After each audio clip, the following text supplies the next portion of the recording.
Skullface has finally burned out. The world is rid of his existence at last. Was he still alive? You could say that. But you could also say he'd been dead for decades. What's that supposed to mean? Biologically speaking, it's hard to say how much was his life. Side effects from the treatment? No. The primary effect. Keeping a dying host alive as long as possible. That is the whole point. But in the end, he grew too dependent on his children. As if he had any other way to keep on living. He first underwent parasite therapy before the Soviet Union became his home. His body was horribly burned. Fire washed across his thin young frame and stole his skin and his throat, even his lungs. Only through repeated therapies could the parasites keep him alive. Most of his life became something the parasites gave to him. And then he lost the ability to die. That is correct. The parasites live on past the host's death, still aiding cell composition. At that stage, there is no way to extract them from the host cells. There is no way of knowing when the last cell of Skullface's body would die. The only choice was to burn the whole thing. And his children, along with it. And I am one to talk. When my life is snuffed out, I expect you to treat my body the same way.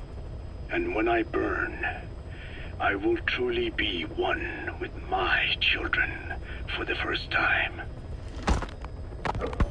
You say there were 3 English vocal parasites. According to Skullface, yeah. Skullface had 2 of the English strain with him. You burned both of them. There was an oil fire. I tossed him in. So that just leaves 1. And you tell me Skullface said he used it. He said it was very close to me. Very close. One of your comrades. Or someone ordered to kill you. Or he could have been speaking metaphorically. Metaphorically? Close to your spirit. Close to your heart. Someone who either loves you or despises you. The second one makes a long list. Whichever it is, act with caution. Skullface implanted someone with the English language strain. Who it is irrelevant. Why? I tell you what Skullface really meant. Very close to you means you will be exposed. All the infected here have been given the Wolbachia. Even if the vocal cord parasites infect them now, they cannot reproduce. But if there's a different host among us, host to the English strain. If that were the case, we'd see the symptoms. What about the non-English speakers? We have plenty of those, but the staff use English as a common language. But if that someone has not spoken English yet, and begins to speak it now, there'd be another outbreak. The final mating pair of the English strain must be found immediately. Skullface is gone, but his threat still remains. On this base, do you see what the final mating pair is? With him dead, those parasites are the stain he wished to leave upon the world. His thirst for vengeance. In the flesh. Think. Does anyone here bear a grudge against you? Who would target you, specifically? The ethnic cleansers that Code Talker mentioned, they weren't Skullface's true goal. All we have is circumstantial evidence, but here's my theory. It was Cypher who started developing the vocal cord parasites as bioweapons, parasitic weapons, and Africa was the testing ground for them. As Code Talker said, their purpose is the ethnic cleansing of only those who speak a particular language. So they could do a weapon of mass destruction to eradicate specific groups races, ethnicities, or colonies by the language they speak. Or a kind of absolute language control. Or maybe a tool for those arrogant fools to build some misguided utopia. I can see plenty of uses for them. However, in practical terms, they wouldn't be as dangerous as you'd think. Counteracting the parasites is easy, after all. Cut them out of your throat to save your life, or just don't talk. That also prevents the infection from spreading. So if the international community were to find out about them, they'd no longer be the threat they were conceived to be. In which case, their targets would be limited to minority groups as a deterrent or a terrorist tool. It's hard to imagine Cypher developing something like that as a main weapon for their arsenal. That leads me to think we've only tugged on one little thread in Cypher's grand tapestry. An obscure corner of their work, possibly forgotten altogether. In any case, things changed. When Skullface was forced to relocate to Africa and he saw that thread dangling. All the time he continued that research, he was secretly following his own agenda. The ethnic liberator parasites, his English language strain. Skullface said there were only 3 samples of the English language strain parasite, and I think we can believe him. Bringing his ethnic liberator's plan to fruition depended on creating an English version of the vocal cord parasites at all costs. But an English strain would have been useless to Cypher. Worse, it could have destroyed everything they'd built. It was the one type they couldn't allow. That means Skullface was forced to develop his English strain out of sight of Cypher's network. Naturally, he couldn't use the greenhouse facility Cypher had set up and filled with guinea pigs. Skullface must have found some secret place to create his precious few English parasites, hiding all evidence like a man cheating on his wife. Somewhere, an entirely standalone environment. And when his plan entered its final phase, he must have made the place disappear. Some little room, could be anywhere, but now nowhere at all. We'll never know where he did it, but to elude Cypher's surveillance, it couldn't have been big. I believe Skullface was telling the truth. There were only ever 3 samples of the English language strain.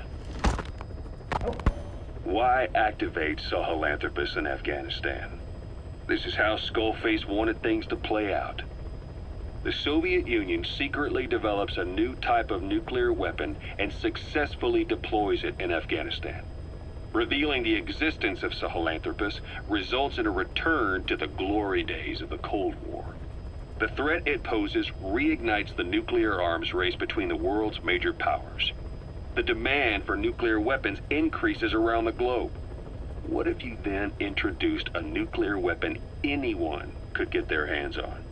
Non-nuclear nations, militant groups of all shapes and sizes, they'd all jump at the chance. Sahelanthropus was a marketing tool to sell nukes all around the world. But I think it's safe to say that plan was stamped out before it got up and running. The world's intelligence agencies never did turn up anything conclusive on it. After all, Sahelanthropus vanished before word could spread. Everything that's happened is already a fading memory, never to join the pages of history. Except for Cypher. Cypher won't forget. They'll already be working on something, quietly, beneath the surface. They'll use the pieces of data scraped together from this incident to build their own bipedal weapon. It'll take them a long time to complete it, but for now, the greed sector have found their new life's work. We'll have to be ready too. Hewitt's dug up some interesting facts about our skull-faced friend. 9 years ago, he was exiled to South Africa, stripped of political power. The upshot's that he ceased being a serious threat, in Cypher's eyes anyway. They eased up on surveillance, giving him an opening to establish his own military unit, one that answered to his will alone. Those men likely had no idea their orders were coming from Skullface. They probably didn't even know the organization was a part of Cypher at all. Anyway, it was in South Africa where he found renewed interest in parasites. And when he discovered the vocal cord parasites, he began to make his plan. Wipe the English language out of existence. Free the world, not by taking men's lives, but by taking their tongues. In his eyes, the greatest symbiotic parasite the world's ever known isn't microbial. It's linguistic. Words are what keeps civilization, our world, alive. There was something Skullface said. America is made up of many peoples, but those peoples never mix. Quite so. One nation, home to hundreds of different ethnic groups, many of whom stick to their respective living areas, little colonies, not interacting with other groups, going out of their way to avoid one another, their land, organizations, relationships. Thus, the United States of America is no melting pot. It is more of a salad bowl. It is not made up from one people, but for its minorities to function in society, a common ground is needed. Language. Even if the country is not one. No, because it's not one, a lingua franca is necessary. English. American hegemonism was born from the illusion that English could unite diverse ethnicities. In taking in people from around the globe, America became a microcosm of it. Now the boundaries between it and the rest of the world have become blurred. However different our neighbors may be, English enables us to create symbiotic relationships with each other. If English can bring unacquainted neighbors together in America, this should hold true for the world. This salad bowl that is the world can also become one.